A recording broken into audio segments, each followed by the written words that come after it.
Friends, my name is Sirchanna. నా video కనుక మీకు నచ్చినట్లయితే లైక్ చేయండి, షేర్ చేయండి, కామెంట్ చేయండి అండ్ సబ్స్క్రైబ్ మై ఛానల్. ఈరోజు కొత్త టాపిక్తో మేము ముందుకు వచ్చాం. అదేంటంటే, ఈ రోజుల్లో సెల్ ఫోన్ లేదే మన బయటకు కూడా అడుగు పెట్టలేకపోతున్నాం. సెల్ ఫోన్ మన బాడీలో ఒక పార్ట్గా అయిపోయింది. సెల్ ఫోన్కి మనం అంత బానిసలు అయిపోతున్నాం. కాబట్టి సెల్ ఫోన్ యూజ్ చేసేటప్పుడు కొన్ని జాగ్రత్తలు తెలుసుకుందాం. ఈ రోజుల్లో మనం చిన్నవాళ్ళ దగ్గర నుంచి పెద్దవారి వరకు రోజులో ఫోన్ యూజ్ చేస్తాము.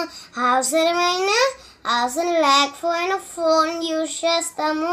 దానివల్ల స్క్రీన్ టైమింగ్ పెరుగుతుంది. స్క్రీన్ టైమింగ్ పెరగడం వల్ల సెల్ ఫోన్ నుంచి వచ్చే లైటింగ్స్ కళ్ళకి హాని చేస్తాయి. కాబట్టి సెల్ ఫోన్ ని యూజ్ చేసే టైమింగ్